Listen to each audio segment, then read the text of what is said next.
Hey guys, it is Pirate yet again, and today we're gonna play Widowmaker because, you know, her skills as an assassin.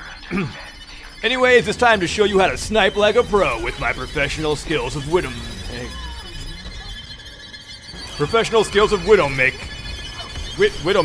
Widowmaker. Yeah, hold still so I can shoot you. Widowmaker. Come on, oh, come on. Widowmaker? Alright, screw this. How about Agent 76?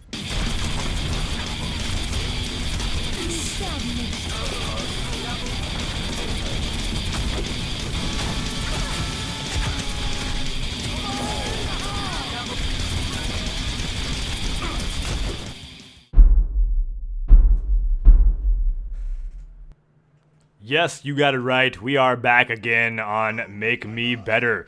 Today we're going to focus on a couple things for Agent 76, a couple games that I recorded. It's not a whole lot of detailed games, just something I played quick and competitive. I wanted to show everybody what I was thinking when I played, why I did certain things that I did, and maybe some things you can change, and hopefully you can give me some tips on what I can change. The first thing I'd like to focus on is exactly what I'm standing behind right now, Reinhardt's shield. As Agent 76, this is probably one of my favorite spots to be in the game. It makes it so I can focus pure damage without worrying about taking attacks from other team. And I could probably sit here all day. Matter of fact, I'd like to go ahead and put up a tent, maybe get a campfire, some s'mores, and just shoot the hell out of everything that I see. But that's just me. Anyways, we're going to focus this choke point.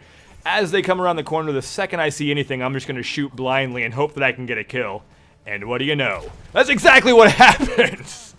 So, this guy rushed out too much. He went behind Reinhardt's shield and just totally peeked his head out, but something you really shouldn't be doing. So I'm going to sit back here nice and cozy and just basically dump damage into the other team Reinhardt's shield so that it causes him to go away, which makes their team have to hide from the choke point and not be able to do damage to ours. So as Soldier, I like to consistently basically hold down the button at all times and never stop doing damage.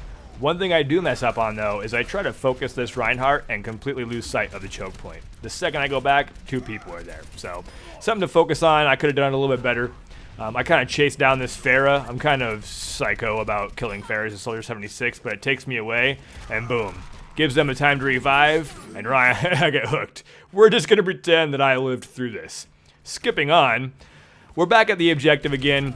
I see somebody and I hold down the trigger the entire time I'm shooting, which is not something you want to do from far distance. This is why he kind of lived. You kind of want to burst damage that, so it'll actually be more accurate with Soldier 76. So as we push around to the corner on the right hand side, Roadhog sees me again and yet again hooks me.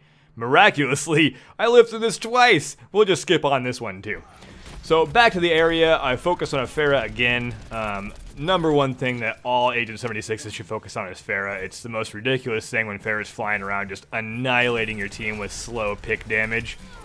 When you're at 35%, Pharah might not kill you, man, but it definitely makes a very impactful play for your other team to be able to pick you off that easily. So if you can take out Pharahs, just do it, man. McCree's Agent 76 is basically anybody. I mean, even goddamn Sombra needs to be shooting a Uzi at that bitch. But there is one thing I do want to talk about, and that's situational awareness. One thing I need to work on personally is finding out exactly where my team is at on the map, remembering if they're going to support me, and just flat out knowing who has their ultimate and who doesn't. Right now in this game that I'm showing you, if you look up top, there is a Reinhardt and a Bastion. One of the worst combos in the game. Bastion can just sit back there, gun turret to death, and Reinhardt can just protect him the entire time. They're in a really good position, so what I need to focus on is basically just getting up there and trying to split them up a little bit. Maybe push the Reinhardt off that ledge. Whatever I can do. So, as Agent, I have my mobility. I go up there as fast as possible. I'm not going to say I didn't die 46 times before that, but I try to get behind him, and I notice there's an Agent 76 up there as well. A horrible position to be in if you're trying to get that objective moved. So, I kind of spice it up a little bit, throw down my shots, and Reinhardt chases big time. This is going to leave not only Soldier 76 but Bastion wide open for my team to be able to kill. I throw my health pack down, I'm able to kill Reinhardt, close it out with killing Diva. I do a little burst fire damage to keep my accuracy while she's running away, so I know my crosshairs is exactly where my bullets are going to go. And I come back to finish off Bastion, and Soldier 76. So being able to do that for your team, being able to understand that I can't go up there with a Pharah, I can't do anything, maybe like a Sombra can get behind her, that's where you want to put yourself at. So basically anything you can do to break away those position points against the opposing team is what you need to try to focus on.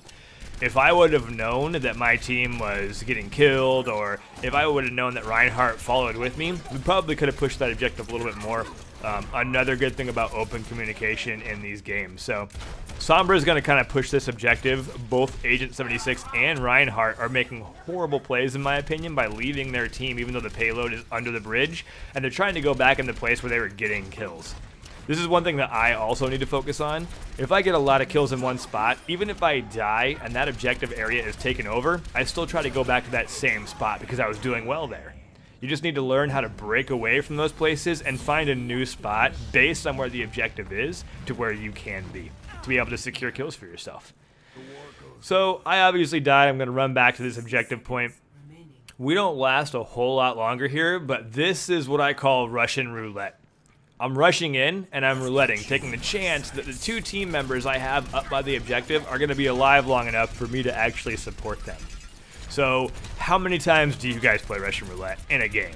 I could wait for the rest of my team and let those two guys die, or I could rush up there really fast and try to support them. In this situation, it happened to work out that my team stayed alive, and I was able to support my team enough to be able to hold them back. Then D.Va ults and waylays our entire team. Literally being the play of the game. No matter what game you're playing, you kill an entire team kill, that's going to happen. So, but that's just what you have to focus on. You know, you have to make the choice. Do I rush out there and try to help my two teammates, or do I wait for those two teammates to obviously die because they're 2 versus 6, and then group back up with my team? That's the kind of stuff that I have to try to get better at.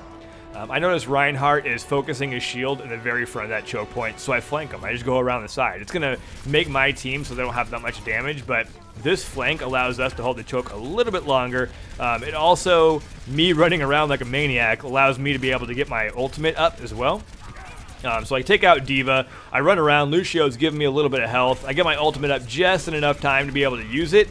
The only problem is I'm not focusing on where my team's at. They're probably running back right now, but I go away from the objective point after using my ult just long enough to be able to lose the objective. So how would you guys have handled this? Comment below. Let me know different changes you would have made. Maybe you got some advice that I gave you. Go ahead and comment down below. Let me know how you feel. And we'll see you next time on Make Me Better.